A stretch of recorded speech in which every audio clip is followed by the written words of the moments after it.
Hey everybody, welcome to another edition of Make Every Second Count Live, where we try to help you through the problems that you are going through by showing you that each and every person out there has to grow through something to get to where they are eventually. So if you're being held back, if you're being held down, if you're going through something at the moment, just hang in there because it will pass, it will get better, and you will become a success. Look, my background is I was 17 years old. I was in a severe car accident that nearly ended my life, but instead it just changed my life. I spent 2.5 months in a coma and 3.5 in the hospital. I wasn't supposed to walk again, but here I am. And I'm walking and I am strong and I'm proud now. So I thank you guys so much for joining me. And I lack none on the guests because these guests are amazing each and every week. So I ask you, please share this video out, invite all kinds of people to watch it. And if you're loving what you're hearing, give us some thumbs up, give us some hearts, give us some frowny faces, give us some angry faces. Heck, you can even give us some sad faces if you want to. Just give us something because I know this episode is going to be powerful. So I would no further ado, I would like to bring up my guest. Hello, Hey, how are you? I'm doing well.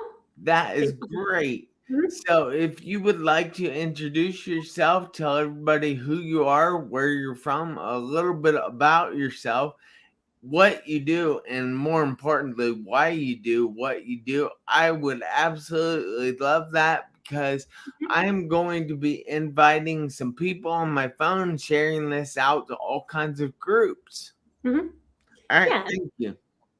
yeah. So, hi everyone. My name is Kimberly Inez Mays. I founded a company called Creative Digital Systems, and what my team and I do is we help coaches and speakers get a hold of their marketing automation. We help them automate their marketing and sales tasks.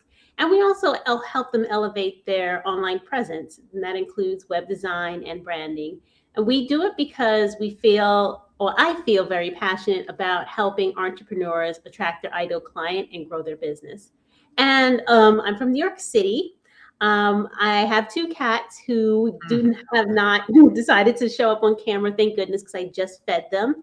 And really, why I do what I do is because I know so many people start businesses, but they don't have the support around them to keep going. And if technology is one of those things that prevent people from keep going or prevent people from growing and scaling the way they want to, I want to be able to be a partner with those people to help them keep their businesses going. So that is my big why. I just love to help. I love to train and I love to teach.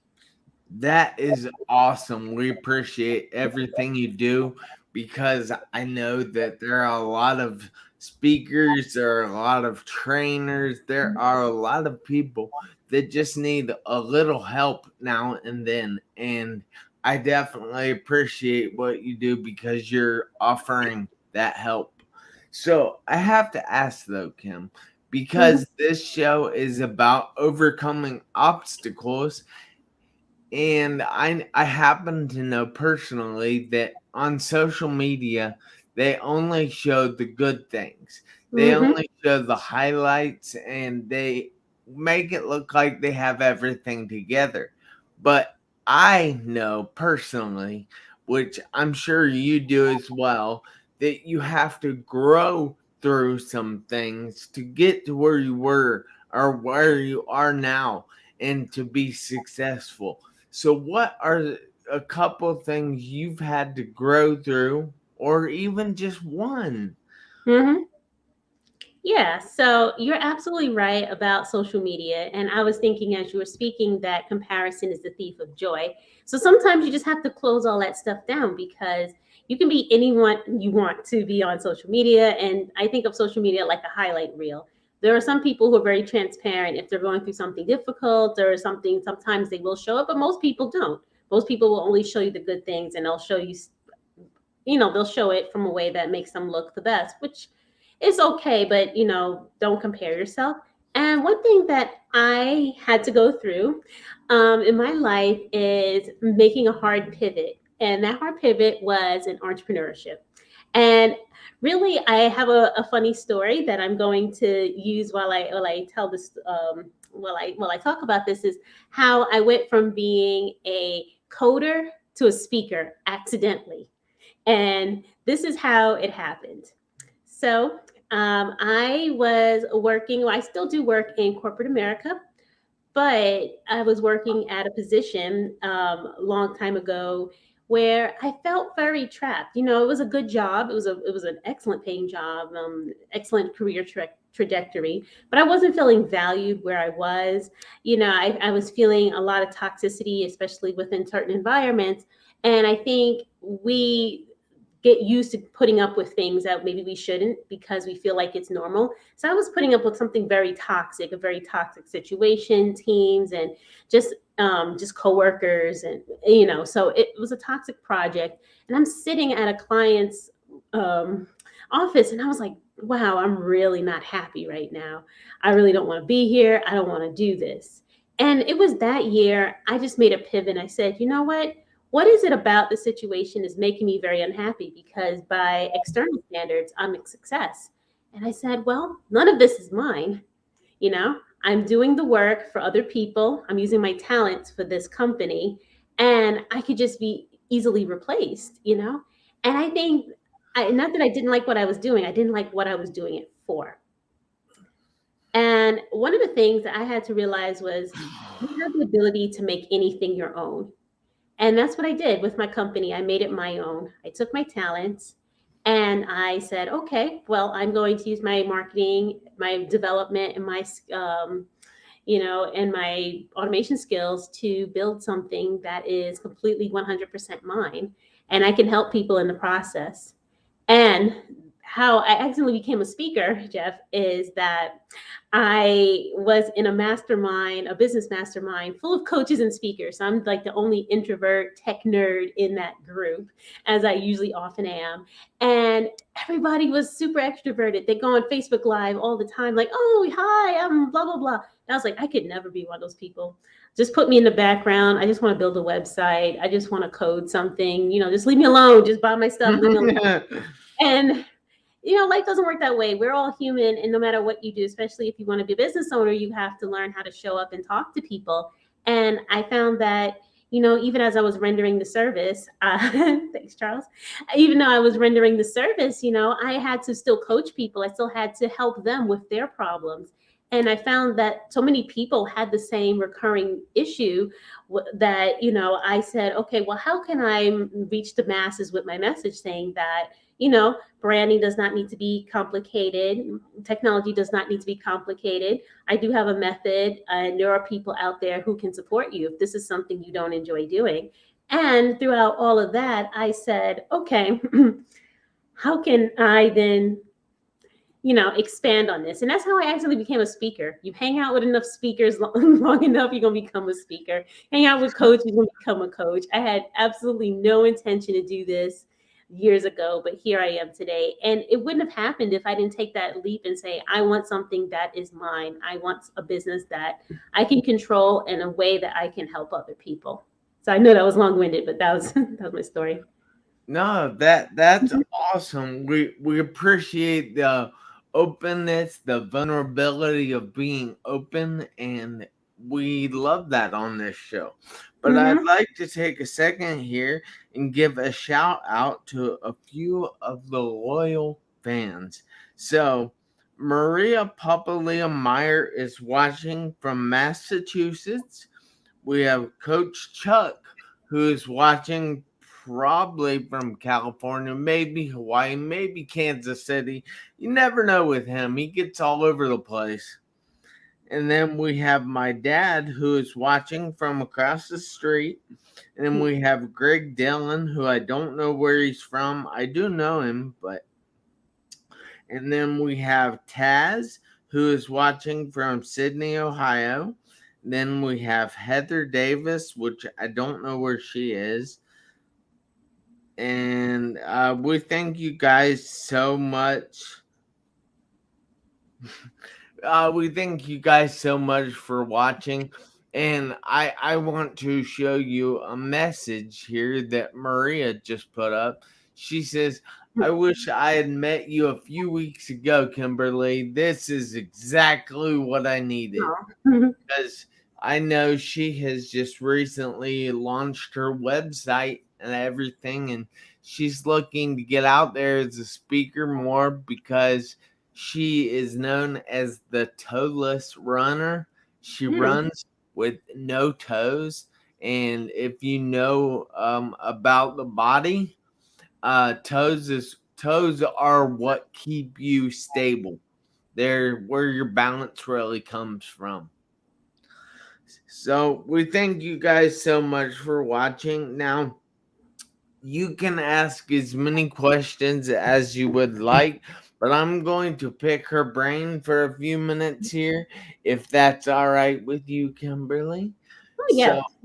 I have to ask, how did you deal with feeling undervalued and just, I don't know, how do you deal with feeling undervalued? Yeah. So, at the time, I was struggling to figure out what it was. And how I dealt with it was I put up with it too long. But how I how I dealt with it back then is saying, okay, well, how can I do something that makes me happy? How can I give myself another why? Because I think a lot of times, and I've seen this too, people will be on a career trajectory. Everything makes sense on paper. Everything looks really good. So you don't want to leave that. You don't want to start something else. You don't want to pivot and say, this doesn't make me happy. And we tolerate it. But I think at that point, I said, okay, I need to have something that's mine. I need to have something outside of this that makes me happy. I graduated from grad school. I already did that. That was like a couple of years back before I made the decision. So I was like, I did a lot of the stuff that I was supposed to do. So I'm like, okay, what's next? What do I do now? And it was kind of scary because I'm like, okay, well, first of all, I didn't want my job to find out because it was like similar type of work. But, I said, this has to be mine. This has to fulfill me. This has to fill me up, light me up. Yes, you do it for the money, of course. You do anything for money because you have that money to make a business run, but it also has to have some intrinsic value. And feeling undervalued really, really sucks because you can give it your all, you can give it 110%, but you have to realize there's something that's going to be out of your control, and you have to focus on what you can control. And for me, this was something I could control. I couldn't make the environment less toxic. I couldn't change the culture of the team. I couldn't do any of that. All I can say is I'm gonna stay in this. I'm gonna survive so that I can use the salary that I get from this job to fund my business. So that's why I just funnel in to something that makes me happy and to things that I can control. That is awesome. I have to say that is amazing. But how did you get up the courage to start your own business? I mean, fear holds a lot of people back. So how did it help, or how did you get past it? Yeah. So how I got past that fear is, I think, yeah, it was actually a very scary time because, I decided to start a business. Then I joined a business program. And then that business program had a 3-day boot camp in another city. And going to that boot camp where I knew no one was terrifying. But at the end of those 3 days, I knew I made the right decision and I signed up for a mastermind, a very expensive one that cost a lot of money. And that was very scary. And I think that I just went through it. I guess I just told myself, well, this is going to work, but even if it doesn't, I'm going to be okay. And I think that is just, I'm also a natural risk taker. I'm also kind of, I wouldn't say I'm fearless, but I also will do things. I also will try things. I think it's just getting past getting past the fear of having things not work out and saying, you're still valuable anyway, even if it doesn't work out. And I think it's baby steps. I don't think it has to be all or nothing. I know people were quitting their jobs like a month later, but it doesn't have to be all or nothing. You could just do a little bit at a time that makes you feel comfortable, a little bit at a time that makes you feel happy, and just realizing that the journey is yours and not someone else's. Yeah. Mhm. How exactly? All right. That you might not know the answer to this, and that's fine. But how exactly can someone discover their worth? Yeah, and I that's a really, really good question. And that actually, like, I'm still trying to figure that out too. But I think, that discovery process, I don't think it's a linear thing, and I don't think it's a final thing where you're like, okay, I discovered it, I'm done. I think it's something that's going to have to evolve until we're no longer on this earth. And I feel, at least for me, I'm always going to learn something new every day with finding my worth. I think it's just being patient with yourself too. I think I'm gonna approach it from that angle because I think, a lot of times you're looking for this big aha or big epiphany, but I think it's just the small wins that you can celebrate, and just discovering little things and being happy with that, and then saying, okay, well, I'm a work in progress. I think that is how I'm taking it. I'm not looking for a big moment in my life because it probably will never come. But at the end of my life, I hope to be a better person than I am now. Yeah. One thing that I happen to know is, Mm-hmm. like you were saying, one day at a time and one step at a time, and Hmm. celebrate the little victories. Well, I resonate with that, Hmm. because I about said resignate, but I resonate with that because when I was in the hospital and I had just come out of the coma, I was in my wheelchair. They told me, Jeff, you can stop this therapy thing anytime. People live every day in a wheelchair and they're happy. I said, no. So I got to the point where I got into a walking with a walker, and they told me the same thing over again. And I said no. And Hmm. then I got to walking with a cane, and they told me the same thing over again. And I said no. And then I got to walking with nothing. They were shocked. They couldn't believe it. And seriously, I was kind of shocked at the same time. I knew the amount of work I was doing. I knew that I had those little celebrations every day because I was making so much progress, but I didn't know that I would ever get there actually. And I did, but they told me the same thing at that point. I can quit this at any time. People live every day walking with nothing and they're happy. I said, yeah, they might be, but I'm not. You see, Hmm. I'm going to run. So is our goals something that you see as valuable in helping yourself get to where you want to get? Yeah, absolutely. And I think this year, what's doing it for me is just kind of breaking down goals. I know that a lot of people, depending on who you ask, they have monthly or 90-day, or whatever increment works for you. I actually like doing stuff weekly just because it's small and manageable for me.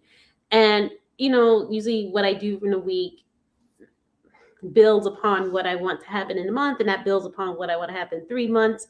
And I think it just makes it easier for me to see a result if I don't make it too big. Like, if I say, okay, this week I want to follow up with 15 people, that leads to getting more sales calls, which and so if I can just do that 15, I can go to bed happy and say, okay, I accomplished that. So that's my little system.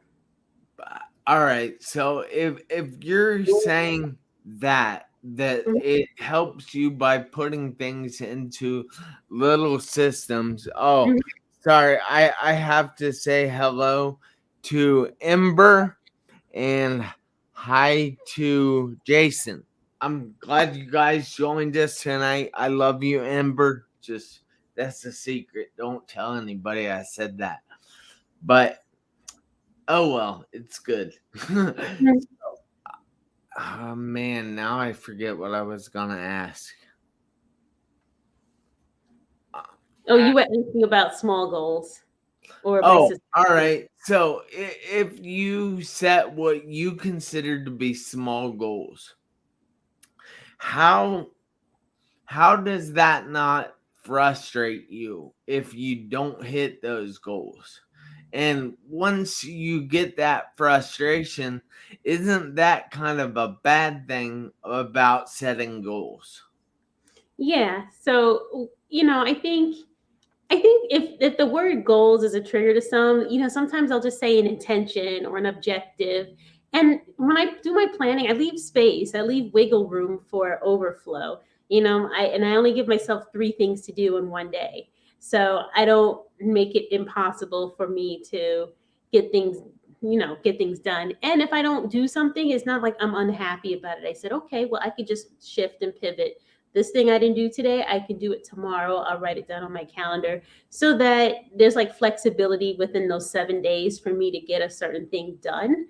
And then just no more than 3 things to do per day. That's just what I found that works for me. Everybody is different, but I found that when I would write out like a large list of things to do in a day and then don't get it done, and I would feel crappy and then forget about my list, and then look at my list and look at all the stuff that I didn't do, that would make me feel even worse. So I think it was just trial and error on my part to figure out what works. Just sit down on a Sunday morning or Saturday night and just plan out the week, and then just go to bed knowing that it's planned out. That is great. That's outstanding. I thank you so much for that. And I definitely want to say that I thank you for taking the time out of your busy schedule to be Mhm. here with me and my viewers. And I hope you guys have enjoyed this episode. So if you have enjoyed this episode, please give us those thumbs up, give us those hearts, give us whatever reaction you want to. That would be amazing. And we thank you guys so much for joining us. Remember, we are here every Tuesday night, 7 p.m. Eastern Time. And I'd like to ask now, Kimberly, do Mhm. you have any contact information that you would like to give out? Yes. So you can reach me at Kim, at creativedigitalsystems.com. Yeah. Oh, thanks, Jason. Yeah. So Kim at creativedigitalsystems.com. You can just email me and reach out. Say hello. And, I do offer a few things if you decide that you need some help. I'm always willing to help and lend a hand. So that's where you can find me. Easiest way is just via email, or you can just find me on Facebook. Same thing. Creative Digital Systems. That's great. So Mm-hmm. creative digital systems. Mm-hmm. That is phenomenal. Guys, we thank Kimberly so much, and I hope you guys thank her as well. And if you want to talk to her, reach out to her. She would be happy to talk to you, I'm sure. And if you're having issues or adversities or challenges right now, and you feel the need to reach out to somebody or to say that you're not okay. It's okay not to be Mm-hmm. okay. And I'm here for you guys. So reach out to me. But you have to make every second count. Why? Because you never know when the seconds are going to run out on your one life. Again, I'm Jeff Marconette Jr., the award winning international Make Every Second Count speaker, telling you have a great night. I'll see you later.